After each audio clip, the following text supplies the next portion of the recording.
साथ माननीय भाई साहब का स्वागत। भारत माता की, भारत माता की, भारत माता की।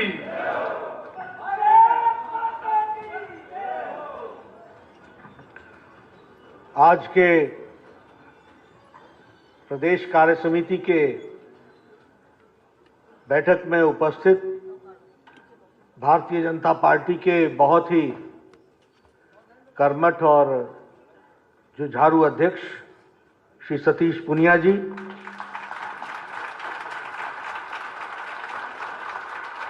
पूर्व में मुख्यमंत्री रही और भारतीय जनता पार्टी की राष्ट्रीय उपाध्यक्ष बहन वसुंधरा जी, हमारे राष्ट्रीय महामंत्री और यहां के प्रभारी और राज्यसभा के सदस्य अरुण सिंह जी, हमारे पूर्व में राष्ट्रीय उपाध्यक्ष रहे वरिष्ठ नेता और राज्यसभा के सदस्य श्री ओम माथुर जी, हमारे नेता प्रतिपक्ष श्री गुलाब चंद कटारिया जी, हमारे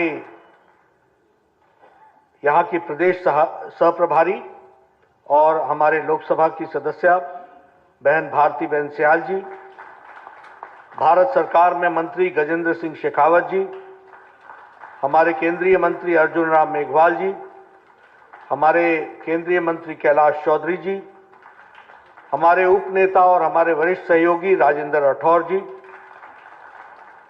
चंद्रशेखर जी, बहन अलका गुर्जर जी, हमारे राष्ट्रीय मंत्री सीपी जोशी जी, हमारे प्रदेश के उपाध्यक्ष और हमारे पूर्व अध्यक्ष अरुण चतुर्वेदी जी, अशोक परनामी जी, सम्मानित मंच और यहाँ भारतीय जनता पार्टी के सभी वरिष्ठ प्रदेश कार्य समिति के सदस्यगण, पदाधिकारीगण, सांसद और विधायकगण और हमारे जिला के भी जिला अध्यक्षगण, मीडिया के मेरे साथी, प्रिंट मीडिया और इलेक्ट्रॉनिक मीडिया के मेरे साथी, आप सब लोग आज कुछ संकल्प लेकर के आगे संगठन की योजना बनाने के लिए एकत्र आए हैं और इसीलिए प्रदेश कार्य समिति की बैठक हो रही है। इस बैठक में मुझे भी आने का सौभाग्य मिला। सबसे पहले तो राजस्थान की भूमि, ये जो वीरों की भूमि है और ये तपोभूमि है, इसको मैं नमन करता हूं और यहां से प्रेरणा लेता हूं। जहां तक भारतीय जनता पार्टी का सवाल है,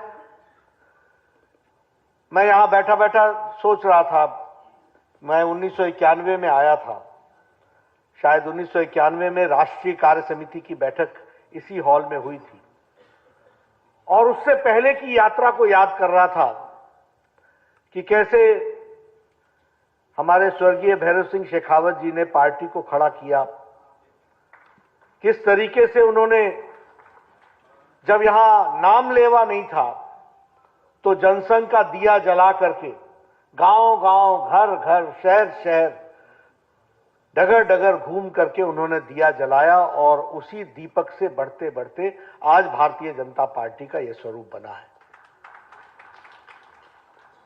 मैं ये इसलिए याद कर रहा था क्योंकि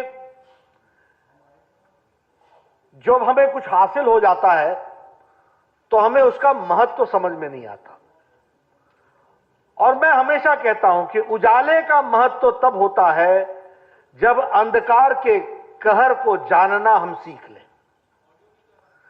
जब अंधकार हमको पता होता है कि उसकी त्रासदी क्या है, तो फिर उजाले का महत्व और बढ़ जाता है।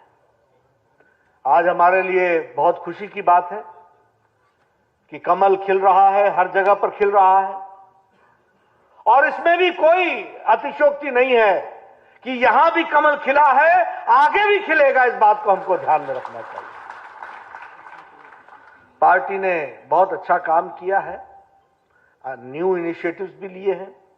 उन न्यू इनिशिएटिव्स के माध्यम से पार्टी को मजबूती प्रदान करने का काम चल रहा है। आप लोगों ने शिक्षण का काम भी लिया, प्रशिक्षण का काम भी लिया, बहुत हद तक वो पूरा हो गया है।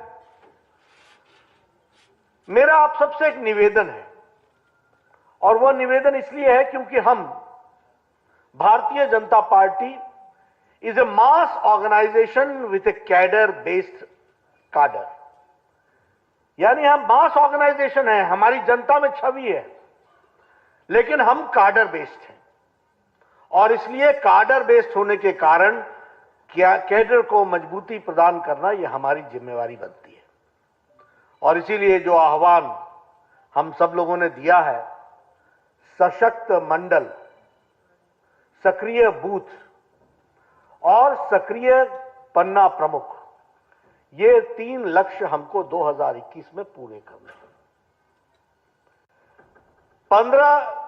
6 अप्रैल स्थापना दिवस से पहले सभी मंडल सशक्त हो जाए, इसकी हमको चिंता करनी पड़ेगी।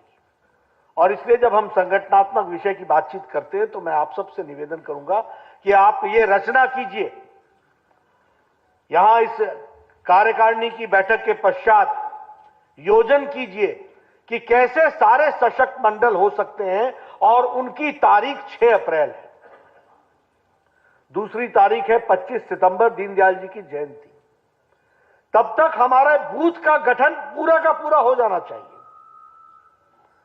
कोई भी बूथ ऐसा नहीं रहना चाहिए जहां हमारी बूथ कमेटी नहीं बनी, और कोई भी बूथ ऐसा नहीं होना चाहिए जहां महिलाएं ना हो, दलित भाई ना हो, ओबीसी ना हो, अति पिछड़ा ना हो, युवा ना हो।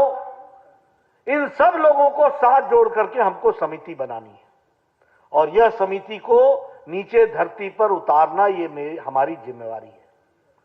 और इसके साथ साथ 25 दिसंबर अटल जी का जन्मदिन, तब तक हमको हर बूथ पर, मैं लंबा टाइम दे रहा हूं आपको ताकि आप ये ना कह सकें कि हमें समय नहीं मिला, 25 दिसंबर तक हर बूथ पर हमको पन्ना प्रमुख, सक्रिय पन्ना प्रमुख बना लेना है। इसके लिए हमको काम करना है। आप कहिएगा कि राष्ट्रीय अध्यक्ष दिल्ली से चल के आया और वो बूथ की चर्चा कर रहा है। मैं इसलिए चर्चा कर रहा हूं क्योंकि यही हमारी ताकत है, यही हमारे को शक्ति देती है। आपसे मैं निवेदन करना चाहूंगा, आप लोगों को मालूम नहीं होगा शायद, कि सूरत की सीट को लार्जेस्ट मैक्सिमम मार्जिन से जीतने वाली सीट सूरत की है। और सूरत में कोई जनसभा नहीं हुई, सूरत में कोई कैंडिडेट की सभा नहीं हुई, सिर्फ बूथ वर्किंग से लार्जेस्ट मार्जिन से जीत करके आए। इसका मतलब यह हुआ कि मोदी जी की हवा तो सब जगह थी, लेकिन उस हवा को कैप्चर करने की ताकत सूरत के पास थी। वैसे ही हमारे हिमाचल में कांगड़ा को सेकंड हाईएस्ट मार्जिन मिला। कैंडिडेट 6 दिन पहले घोषणा होती है, कैंडिडेट को कोई जानता नहीं था कि ये कैंडिडेट बनेंगे, लेकिन वहां भी हम 4,80,000 से ज्यादा वोटों से जीत करके आए। ये मैं इसलिए आपको कह रहा हूं कि अगर आपने, जनता में वातावरण होता है, जनता चाहती है, लेकिन जो जनता चाहती है उसको ईवीएम में डालना, यह भारतीय जनता पार्टी का काम होता है। इसको हमको पूरा करना चाहिए, इसके लिए हमको काम करना चाहिए। और इसीलिए मैं निवेदन करना चाहता हूं, मुझे याद है, यहां की भी मैं बात करूं, हमारे पाली के सांसद बैठे हुए हैं, उन्होंने जिस तरीके से बहुत से एक्सपेरिमेंट्स किए हैं वो हमारे ध्यान में है। इसलिए हमको नीचे की धरती पर इसको कोशिश करनी चाहिए कि किस तरीके से हम इसको उतार सकते हैं, और उसके लिए हमको काम करना चाहिए। आप बोलिएगा कि ये आए थे, कोई राष्ट्रीय विषयों पर बातचीत नहीं कर रहे हैं और ये संगठनात्मक विषयों पर बातचीत कर रहे हैं। मैं इसलिए कर रहा हूं क्योंकि यह जो मूल बातें हैं जिससे भारतीय जनता पार्टी और जनसंघ खड़ी हुई, उसको वापस हमको मजबूती प्रदान करना है और उस ताकत से आगे बढ़ना है। एक बात आपके जहन में नहीं आती होगी शायद, आजकल हमारे नेता प्रवास भी दिन में करते हैं, शाम को वापस होते हैं। Touch and go, touch and go, touch and go, no. प्रवासी कार्यकर्ता ऐसे होने चाहिए जो रात को रहे, पार्टी को समझे, अंदर की बात जाने, कार्यकर्ताओं में क्या चल रहा है उसको पहचाने और उनके साथ खड़े होकर के पार्टी को सजग कार्यकर्ता के रूप में सजग संगठन बनाए। इस बात की भी हमको कोशिश करनी होगी। इसलिए we will have to increase the number of people who travel and who take tour for party and organisation. मैं जो बात आपसे कर रहा हूं वो बहुत कम लोग इनकी चर्चाएं करते हैं, क्योंकि हमको लगता है कि बस हम गए, बैठक ली और बैठक लेकर के आ गए। नहीं, ऐसा नहीं होता। बहुत सी चीजें ऐसी होती हैं जिसकी जानकारी हमको इनफॉर्मल टॉक्स में मिलती है, वो फॉर्मल टॉक्स में नहीं मिलती है। और इसीलिए आपसे मैं निवेदन करना चाहता हूं कि संगठन की दृष्टि से भी आप इन बातों की चिंता और चर्चा करें। एक मैं हमेशा कार्यकर्ताओं से कहना चाहता हूं, यहां बैठे हुए लोगों को भी मैं निवेदन करना चाहूंगा, जाने अनजाने में हम ये समझ बैठते हैं कि हमें सब कुछ पता है, और यह कार्यकर्ता और नेता के स्थूल होने का, खड़े हो जाने का यह पहला लक्षण होता है।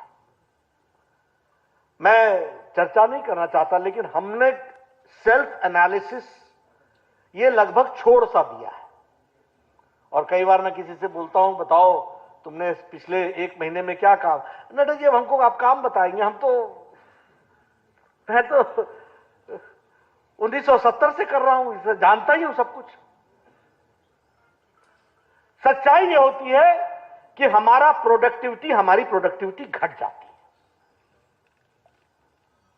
और हम टारगेट नहीं रखते, और टारगेट के साथ साथ समय के साथ टारगेट को नहीं जोड़ते। मेरा सभी यहां के बैठे हुए लोगों से निवेदन है, अपनी सेल्फ एनालिसिस शुरू करो। आप तय कीजिए कि हमारी कमिटमेंट के साथ साथ हमारी उपयोगिता, रेलेवेंस कितनी है। And politics is a place where you have to be relevant. और रेलेवेंट का मतलब यह होता है कि आप पार्टी में कंट्रीब्यूट कितना कर रहे हैं, आपकी उपयोगिता कितनी है, आपकी अपने डेवलपमेंट में, योग्यता में कितना विकास हुआ है, आपकी स्वीकार्यता कितनी है। मुझसे कई लोग मिलते हैं, कहते हैं नड्डा जी मुझे 20 साल हो गए, 25 साल हो गए, मैं देखो जी मेरा कुछ आप करते ही नहीं हो। वो बेचारे को ध्यान में नहीं आता है कि वो 20 साल से एकला चल हो रहे हैं, अकेला ही चला हुआ है। किसी भी बैठक में आएगा, मैं हाजिर हो गया, नमस्कार जी, मैं जा रहा हूं। तो ये अकेला चल रहे होगा, और दूसरा कोई आ जाए, लाना नहीं कभी। अब देखिए, आप मुस्कुरा रहे हैं तो आप समझ रहे हैं मेरी बात। दूसरा आ ना जाए तो आपकी स्वीकार्यता कैसे बढ़ेगी। मैं हंसी हंसी में कई बार बोलता हूं, मंच बहुत सजा हुआ है, बैठे हैं नेता, तो बोलते आओ बैठो, आओ बैठो, आओ बैठो। कहां बैठे, कुर्सी देगा तब ना बैठेंगे। तो ये जो स्वीकार्यता, सबको साथ लेकर के चलने की ताकत, ये नेता को डेवलप करना पड़ेगा, और ये हम सब लोगों को ध्यान में रखना चाहिए। उसी तरीके से परिपक्वता, मैच्योरिटी, हमें ये इसकी एनालिसिस करनी चाहिए कि क्या हम मैच्योरिटी के साथ काम कर रहे हैं। मैं कई बार कहता हूं, कार्यकर्ता समस्या नहीं होती, कार्यकर्ता समाधान होता है। वो समस्या नहीं बन सकता।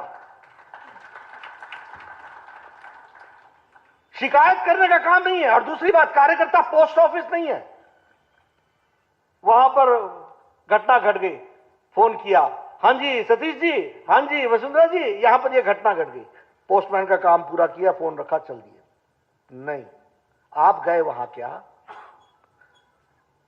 नेता तो आएंगे, लेकिन आपने क्या किया, व्हाट इज योर कंट्रीब्यूशन। तो हमने पोस्टमैन नहीं बनना है, हमने कार्यकर्ता बनना है, हमने उसका उत्तर देना है, हमने उसको संभाल करके चलना है। और मैं इसलिए सारी बातें आपसे कर रहा हूं क्योंकि यह बातें हम लोगों के जहन में होनी चाहिए कि हम संगठन के दृष्टि से कैसे अपनी उपयोगिता बढ़ा सकते हैं, कैसे अपनी योग्यता बढ़ा सकते हैं, कैसे हम और मैच्योर हो सकते हैं, कैसे हम अपनी स्वीकार्यता बढ़ा सकते हैं, कैसे हम सबको समावेश करने की हम ताकत पैदा कर सकते हैं। ये जब पैदा होता है, देखिए लीडर जो होते हैं वो किसी के कहने से नहीं बनते। लीडर जो होते हैं वो अपने एक्शन से बनते हैं। और एक्शन में हमेशा यह ध्यान रखना चाहिए कि हमारा स्वीकार्यता तभी डेवलप होती है जब हम सबको साथ लेकर के चलने का मादा उठाते हैं। इसलिए मैं सभी कार्यकर्ताओं से यह निवेदन करना चाहता हूं कि हमको पार्टी की स्ट्रेंथ को अगर आगे बढ़ाना है और ताकत बढ़ानी है, तो ये सब मैच्योरिटी के साथ हम सब लोग आगे बढ़ेंगे तो जरूर उसका हमको लाभ मिलेगा। अब मैं अगर बात करूं केंद्र सरकार की, आदरणीय प्रधानमंत्री जी की आप सब लोग जानते हैं, बहुत से सांसद हैं यहां पर, बहुत से विधायक हैं, सब सारी बातों को जानते हैं। लेकिन क्या हमने राजस्थान की जनता को इस बात का एहसास कराया है? मैं इसलिए कहना चाहता हूं, ये कोरोना का संक्रमण आया, कोरोना का संक्रमण तो सारे दुनिया में आया था, लेकिन क्या हुआ? दूसरे देशों में कोरोना नेतृत्व के लिए प्रश्नवाचक चिन्ह खड़ा कर दिया। अमेरिका का चुनाव, ट्रंप का चुनाव कोरोना पर ही हो गया, और आपको मालूम है कि उस मुद्दे ने क्या नतीजे पहुंचा दिए। ये हमसे शक्तिशाली थे, ये हमसे स्वास्थ्य की सुविधाएं में अच्छे थे। सारा यूरोप कोरोना के संक्रमण में अपने आप को असहाय महसूस कर रहा था। उनकी स्वास्थ्य सेवाएं हमसे अच्छी थी। मैं भारत का स्वास्थ्य मंत्री रहा हूं, मुझे मालूम है, लेकिन उनकी स्वास्थ्य सेवाएं अच्छी थी, जनसंख्या छोटी थी, लेकिन वो असहाय हो महसूस किया और लड़खड़ा गए, और एक बार नहीं 3-3 बार लॉकडाउन लगाना पड़ा। फिर भी अपनी मॉर्टैलिटी रेट को, मृत्यु दर को संभाल नहीं पाए। लेकिन भारत जैसा देश, 130 करोड़ का देश, जिस दिन कोरोना आया था उस दिन हमारे पास सुविधाएं नहीं थी, उसके बावजूद भी मोदी जी के नेतृत्व ने 130 करोड़ देश को समय पर लॉकडाउन लगा करके इस देश को बचाया। इस बात को हमको समझना चाहिए। अमेरिका क्या कह रहा था? No, we will not go for lockdown, economy is more important. यानी इकोनॉमी और जनता जान, इसके बीच में वो फैसला नहीं कर पा रहे थे। सारा यूरोप क्या कहता रहा कि नहीं, हम तो इकोनॉमी की चिंता करेंगे। हमारे मोदी जी ने क्या कहा? जान है तो जहान है। और जब जान की चिंता कर ली तो कहा जान भी है और जहान भी है, दोनों को हम संभाल लेंगे। ये बात गांव-गांव तक हमको पहुंचाना है कि किस तरीके से मोदी जी ने और हमारे नेतृत्व ने किस तरीके से 130 करोड़ के देश को बचाया। जिस दिन कोरोना आया था, मुझे मालूम है, एक लेबोरेटरी होती थी NIV Pune, national institute of virology Pune, एक। आज 2500 से ज्यादा लेबोरेटरी हैं। आज लगभग हम डेडिकेटेड हॉस्पिटल हमारे पास 15,000 के आसपास हैं, और उसी तरीके से हमारी जो टेस्टिंग कैपेसिटी है, वह टेस्टिंग कैपेसिटी जो है वो 12 लाख पर डे हो गई है। 12 लाख टेस्टिंग हम कर सकते हैं, यह हमारी ताकत हो गई है। 3 लाख हम साल में वेंटिलेटर बना सकते हैं, 5 लाख PPE किट हम बना सकते हैं। एक पर्सनल प्रोटेक्शन इक्विपमेंट नहीं था, इंपोर्ट कर रहे थे। पिछले मार्च महीने में हम इंपोर्ट कर रहे थे। आज हमारे पास 5 लाख टेस्टिंग कैपेसिटी है। हम लोगों ने HCQ और पैरासीटामोल प्रधानमंत्री जी ने देश को ही नहीं दिया, 150 देशों को दिया। 150 देशों को। यह छोटी घटना नहीं है। अभी वैक्सीनेशन के लिए क्यों बाकी देश वैक्सीनेशन की में पहल नहीं कर पाए? वो तो हमसे बहुत आगे थे रिसर्च में, R&D में। लेकिन प्रधानमंत्री जी ने भारत के उद्योग को और भारत की जो टैलेंट है उसको जगाया, और हमारी जो रिसर्च और डेवलपमेंट का काम था उन्होंने उस काम को पकड़ा, हमारे साइंटिस्ट ने पकड़ा। एक नहीं 2-2 वैक्सीन बनाई, और दुनिया का सबसे बड़ा वैक्सीनेशन कार्यक्रम अब चल पड़ा है, दूसरे चरण पर पहुंच गया है। इसको हमको ध्यान में रखना चाहिए। और इसके साथ साथ 20 देशों को हम वैक्सीन दे चुके हैं। अभी भी हमारे देश मांग रहे हैं कि वैक्सीनेशन के लिए हम इंडिया का वैक्सीन लेंगे और कोई वैक्सीन नहीं लेंगे। और कल प्रधानमंत्री जी ने खुद को, पहले कोरोना वॉरियर्स को, उसके बाद खुद को इंजेक्शन, वो वैक्सीनेशन लगाया, और देश में यह स्थापित कर दिया कि इस वैक्सीनेशन को हमको आगे बढ़ाना है, इसके काम को आगे बढ़ाना है। मित्रों, ये सारी बातें मैं आपसे चर्चा कर रहा हूं, इसलिए नहीं कर रहा हूं कि आपको ये सब चीजों की जानकारी नहीं है। नहीं, आपको जानकारी है, लेकिन ये बात जन जन तक जानी चाहिए। ये बात हमको बार बार बतानी चाहिए, क्योंकि ये छोटी घटनाएं नहीं है। इसको हमको ठीक ढंग से रखना, ये हमारी जिम्मेवारी बनती है। आप बताइए, कोरोना के हम लोगों ने कभी सोचा था कि 3 महीने का लॉकडाउन होगा? और कभी सोचा था कि 3 महीने के लॉकडाउन में हमारे गरीब साथी कैसे रहेंगे? लेकिन प्रधानमंत्री गरीब कल्याण पैकेज को दे करके 80 करोड़ की जनता को 5 किलो गेहूं, 5 किलो चावल, 1 किलो दाल दे करके 9 महीने तक, मार्च महीने से लेकर छठ और दिवाली तक बहनों का इंतजाम किया गया ताकि वो 2 वक्त की रोटी इज्जत के साथ खा सके। इस काम को किया गया। इसी तरीके से बहनों को 20 करोड़ बहनों को 500 रुपए पहुंचाने का काम किया गया। मैं ये सारी घटनाएं आपको इसलिए सुना रहा हूं क्योंकि यूएनओ ने भी और वर्ल्ड हेल्थ असेंबली ने भी, दोनों ने ये कहा, director general world health assembly ने कहा, mister Modi has not only answered the health issues, he has answered and addressed the economic issues also which is noteworthy. यह उन्होंने कहा। उसी तरीके से यूएनओ ने कहा कि यह जो प्रधानमंत्री गरीब कल्याण पैकेज है और आत्मनिर्भर भारत है, यह बहुत ही प्रशंसनीय है। इसने भारत के 130 करोड़ जनता को सर्वाइव करते हुए आगे बढ़ने का लक्ष्य दिया है।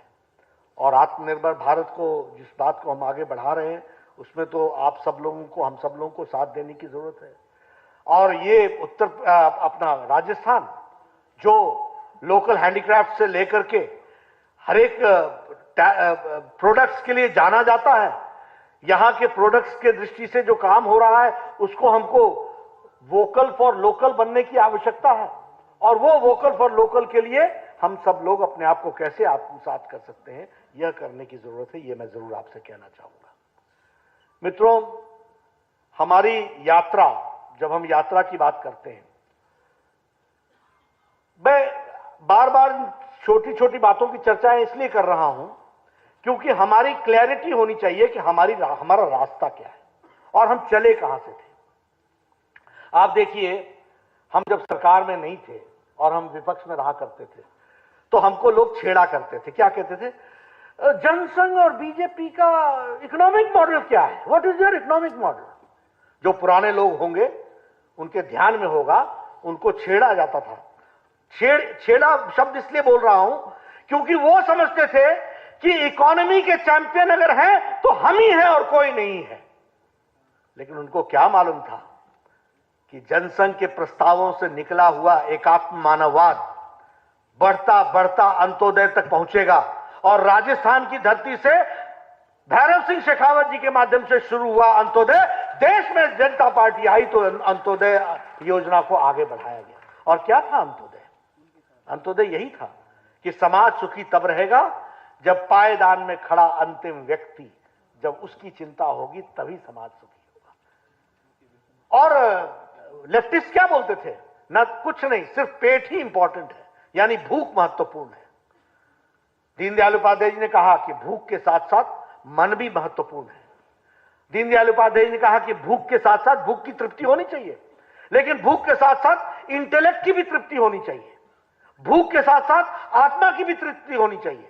इसलिए मन, बुद्धि, आत्मा, भूख, ये सबकी तृप्ति होगी और सिर्फ अपनी नहीं होनी चाहिए, अपने पड़ोसी की भी जब होगी तभी समाज में शांति आएगी, तभी समाज मंगलमय होगा, तभी समाज आगे बढ़ेगा। ये बात उन्होंने उस समय कही। और अंत्योदय के बाद प्रधानमंत्री मोदी जी ने उसी को एक नया रूप दिया। क्या दिया? सबका साथ, सबका विकास, सबका विश्वास। ये वाक्य ऐसे ही नहीं है, ये शब्द ऐसे ही नहीं है, ये हमारे इकोनॉमिक मॉडल का सार है। This is the essence of our economic model. और आप देखिए आयुष्मान भारत क्या है? आयुष्मान भारत 130 करोड़ का देश, 55 करोड़ के लोग 5 लाख के हेल्थ कवर के अंडर आ गए। यानी अमेरिका नहीं सोच सका, यूरोप नहीं सोच सका, हिम्मत नहीं कर सका। और आपको मालूम है हमारा आयुष्मान भारत कितना बड़ा है? सारी अमेरिका की आबादी में ला लो, सारी कनाडा की आबादी में ला लो, सारी मेक्सिको की आबादी में ला लो, सबको जोड़ लोगे तो हमारा आयुष्मान भारत बनता है, world's largest health coverage programme बनता है। अब इसका अंतर क्या पड़ा? अब लोगों को लगेगा हाँ आया आयुष्मान भारत। ऐसा नहीं है दोस्तों। आपने गरीब के घर पे कभी देखा नहीं कि अगर कैंसर हो जाए तो वो उस मरीज के साथ कैसा व्यवहार होता था?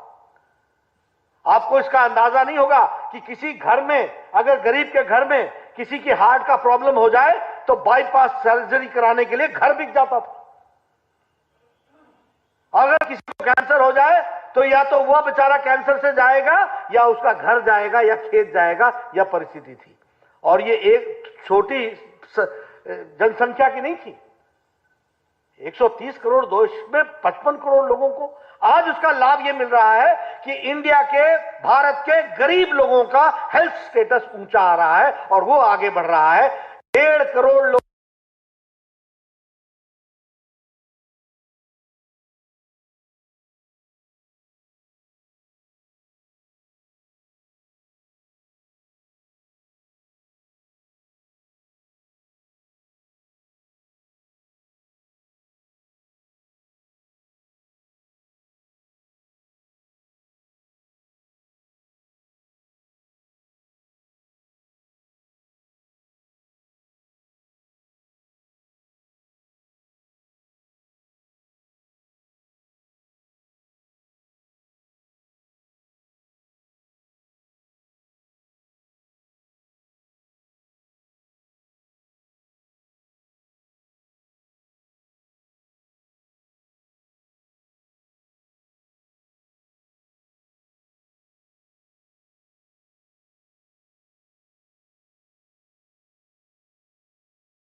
बिजली,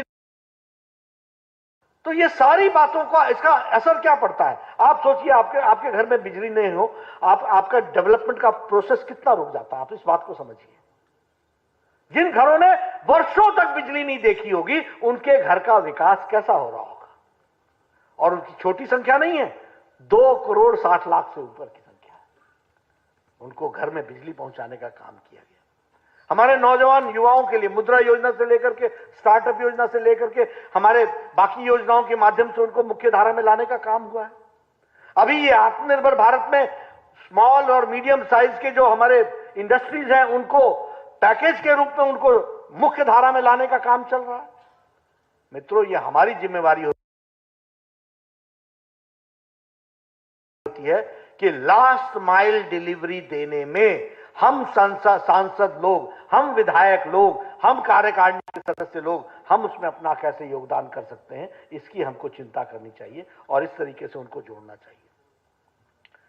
किसान की बात ले लीजिए। आप बताइए, आजकल लोग किसानों के बारे में बात करते हैं।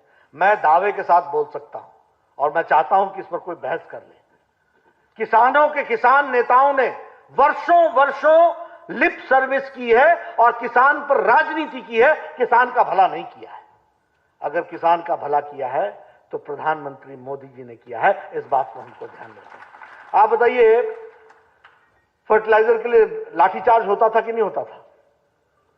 ये नीम कोटेड यूरिया किसने पहुंचाया? ये सॉइल हेल्थ कार्ड किसने पहुंचाया? ये प्रधानमंत्री फसल बीमा योजना किसने पहुंचाई? और ये हमारे अपने प्रधानमंत्री किसान सम्मान निधि 11 करोड़ किसानों को ये काम किसने पहुंचाया? और ये जो रिफॉर्म्स है, ये रिफॉर्म्स किसान की तस्वीर और तकदीर बदलेगा, इस बात की हमको गारंटी है। और उसके बावजूद भी प्रधानमंत्री ने कहा बातचीत के लिए तैयार है। प्रधानमंत्री जी ने कहा कि ये ऑप्शनल है, करना चाहो करो, न चाहो न करो, ये तुम्हारी मर्जी है। लेकिन मैं आपसे पूछता हूं, मैं सबसे पूछता हूं, बताओ रिफॉर्म्स में कौन सी चीज है? और मैं कांग्रेस और कम्युनिस्ट पार्टी पर तो चर्चा ही नहीं करना चाहता, क्योंकि ये तो वो है, अब कहना नहीं चाहिए, लेकिन ये वो है कि जैसे गेम में होता है ना, पहले बॉल इधर से मारते रहते हैं, फिर हाफ टाइम के बाद कोर्ट बदल जाता है, फिर उधर से मारने लगते हैं। तो ये आर्ग्यूमेंट को भी उसी तरीके से बदल देते हैं। जब इधर होते हैं तो बोलते हैं रिफॉर्म्स रिफॉर्म्स रिफॉर्म्स, जब उधर खड़े हो जाते हैं no reforms no reforms no reforms. पूछो इनसे कि क्या है भाई, मालूम नहीं। ये एपीएमसी को अबॉलिश करने का मैनिफेस्टो में कांग्रेस पार्टी ने लिखा था कि नहीं लिखा था? और आप देखिए, ये कैसी तस्वीर है? मैं हिमाचल का रहने वाला हूं, मैं बिलासपुर का रहने वाला हूं, मैं अपना प्रोडक्ट बिलासपुर के जिले से बाहर नहीं ले जा सकता, और एक निब बनाऊं अगर मैं कलम का, तो मैं दुनिया के किसी कोने तक पहुंचा दूं, उसके लिए कोई उसमें रुकावट नहीं है। लेकिन और बता दूं आपको, कई स्थानों पर तो यह है कि आप अपना आरती भी नहीं बदल सकते हैं। अगर आरती नंबर 251 आपका काउंटर है तो आप 290 के पास भी नहीं जा सकते हैं। यह स्थिति लाकर के खड़ी हुई है। लेकिन ठीक है, हमारे प्रधानमंत्री जी ने स्पष्ट कहा है, हम वार्तालाप के लिए तैयार हैं। आप इसमें से बताओ क्या चीज इसमें से सुधार करने की जरूरत है, हम करेंगे। किसान हमारे अन्नदाता हैं, उनको मुख्य धारा में शामिल करना हमारी जिम्मेवारी है। लेकिन ये जो राजनीतिक दृष्टि से राजनीतिक नेता रोटियां सेकने का काम और राजनीतिक पार्टियां करती हैं और लोगों को गुमराह करती हैं, हमारी जिम्मेवारी बनती है कि गांव-गांव, घर-घर, एक-एक किसान के पास जाकर के ये बात करनी है कि हमको जो हमने रिफॉर्म्स लाए हैं उससे किस तरीके से भला होने वाला है। पंजाब में कॉन्ट्रैक्ट फार्मिंग नहीं चल रही थी क्या? ये कॉन्ट्रैक्ट फार्मिंग का लॉ पंजाब की कांग्रेस की सरकार लेके नहीं आई थी क्या? तुम करो तो सच, हम करें तो झूठ, कि क्या मतलब है? ये सारे मुद्दे ऐसे हैं जिस पर हमको चर्चा करनी चाहिए और लोगों को इस बारे में हमको बताना चाहिए, लोगों को सामने इन बातों को रखना चाहिए। मित्रों, सतीश जी ने कुछ बातों की तरफ इंगित किया है। देखिए, ये कांग्रेस पार्टी का एक रूटीन सा हाल बन गया है और मैं इनको बोलता हूं फ्रस्ट्रेटेड लॉट। ये इतने फ्रस्ट्रेशन में है सत्ता पाने के लिए कि ये कुछ भी वायदा करेंगे और जो वायदा करेंगे उसको कभी निभाएंगे नहीं। ये बात आप ध्यान में रखिएगा। बोलो, कर्जा माफी की बात कही थी कि नहीं कही थी? दिन भी गिना दिए थे ना कि इतने दिन में हो जाएगा। तो अब आपको मालूम ही है कि इन लोगों ने क्या किया और किस तरीके से। और दुख के साथ कहना पड़ता है, मैं पिछली बार आया था तो मैंने बताया था कि दलितों पर यहां बहुत अत्याचार हो रहा है, दलितों के साथ अन्याय हो रहा है। आज राजस्थान दलित अत्याचार में नंबर 2 पर खड़ा है। कोई सुध नहीं है। अगर हम बात करें क्राइम रिकॉर्ड्स की दृष्टि से, जैसा इन्होंने बताया 21% बढ़ गया है crime record. National crime record bureau का ये आंकड़े हैं। अगर हम बात करें, अभी मुझे बताया गया था कि राजेंद्र राठौर जी ने विधानसभा में भी इस विषय को रखा था, centre for monitoring Indian economy की दृष्टि से 15.3 बेरोजगारी बढ़ गई है। हम रोजगार देंगे। मैं कई बार बोलता हूं, कांग्रेस के नेताओं को रोजगार के विषय पर जानकारी जीरो है। इनको मालूम नहीं है। ये पॉपुलिस्ट स्लोगन में बातचीत करते हैं। रोजगार अकेला रोजगार नहीं आता जब तक कि समाज के अंदर कंड्यूसिव एनवायरनमेंट नहीं बना, तब तक रोजगार नहीं आता है। अगर दलितों के साथ अत्याचार होगा, अगर क्राइम रिकॉर्ड का ये हालचाल होगा, तो कौन आएगा यहां? और उसी तरीके से अगर हम देखें ये ट्रांसपेरेंसी इंटरनेशनल की रिपोर्ट को, तो राजस्थान भ्रष्टतम राज्य बन चुका है। मतलब हम राजस्थान में पहले या दूसरे नंबर पर ही हैं। किन चीजों में? क्राइम में, करप्शन में। अच्छा नहीं लगता, लेकिन दुष्कर्म और रेप में नंबर 1 राजस्थान खड़ा है क्राइम रिकॉर्ड के अनुसार। रेप्स में यह महिलाओं की स्थिति आकर के खड़ी हो गई है। और ये क्यों हो रहा है, इसको भी समझिए। जब राज्य करने की प्रायोरिटी नहीं होगी तो राज्य होगा कैसे? मेरा चार्ज है कि वर्तमान सरकार, गहलोत सरकार का प्रायोरिटी सुशासन देने का नहीं है, प्रायोरिटी कुशासित राज्य के रूप में बढ़ने का है। इसको हमको समझना चाहिए और इसीलिए ये हमारी जिम्मेवारी बन जाती है कि आने वाले समय में लॉक, स्टॉक एंड बैरल के साथ इस सरकार को नमस्कार और भारतीय जनता पार्टी का कमल खिलाना है। इसको हमको आगे बढ़ाना है, इसके लिए हमको काम करना पड़ेगा। बजट के बारे में आप लोगों ने चर्चा की ही है। अब इनके बजट ऐसे होते हैं कि मैं चाहूंगा आप लोगों को जो पहले 2 बजट हैं उनके सारे आंकड़े निकाल करके और सारी घोषणाओं को निकाल करके जनता के सामने जाना चाहिए। पूछना चाहिए, आपके प्रस्ताव में आना चाहिए, पूछना चाहिए कि भाई इस बार के बजट की तुम बात कर रहे हो, पहले तो यह बताओ कि पिछले बजट का क्या हुआ, कितना धरती पर लगा। लेकिन मित्रों, हमको एक बात माननी पड़ेगी, कांग्रेस पार्टी और कांग्रेस पार्टी की संस्कृति यह मान के चलती है कि हमने झूठ बोलते रहना है, जनता सुनती रहेगी और जनता हमारे पर विश्वास करेगी। लेकिन मैं ये कहना चाहता हूं कि समय बदल चुका है। भारतीय जनता पार्टी सशक्त माध्यम है सच्चाई को सामने लाने का और दूध का दूध, पानी का पानी करने का, समाज को जागृत करने का, और उसके साथ साथ सत्ता की दृष्टि से सही लोग सही जगह पर बैठे, इसकी हमको चिंता करनी पड़ेगी। और इसीलिए मैं अपने कार्य समिति के सदस्यों से यह निवेदन करना चाहता हूं, आप सब लोग फील्ड के वर्कर्स हैं, मैं आपको कुछ समझाऊं इसकी कोई आवश्यकता नहीं है, लेकिन हां, इन बातों को हमको जमीन तक ले जाना है, जनता के बीच में रखना है, उनको हर छोटी बड़ी बात से जानकारी दिलानी है, वह आपके साथ खड़े होने के लिए तैयार है और यहां पर भी कमल खिलाना है, उसके लिए हमको काम करना पड़ेगा। मुझे पूरा विश्वास है, राजस्थान की भारतीय जनता पार्टी पुरानी पार्टी है, मजबूत पार्टी है, जमीनी पार्टी है, जमीन पर काम किया है और उसको हमको फिर से एक रूप देने की आवश्यकता है और मुझे विश्वास है कि राजस्थान में हम दे पाएंगे और हम यहां पर सफल होंगे, इसका हमको पूरा ध्यान भी है। जो चुनाव के लोकसभा के नतीजे आए हैं उन्होंने स्पष्ट रूप में बताया है कि गहलोत की सरकार से लोग मुक्ति पाना चाहते हैं और भारतीय जनता पार्टी को लाना चाहते हैं। यह हमारी जिम्मेवारी है कि हम पूरी ताकत के साथ उनकी आशाएं और आकांक्षाओं पर उतरें और मुझे विश्वास है कि आप सब लोग जरूर करेंगे। आपने मेरी बात सुनी, आपका बहुत बहुत धन्यवाद। जय भारत, जय राजस्थान।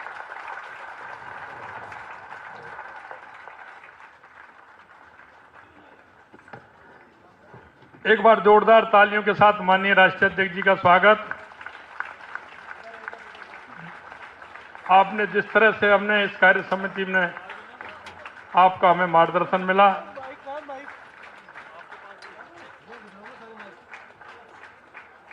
मैं माननीय प्रदेश अध्यक्ष जी से आग्रह करूंगा कि हमारे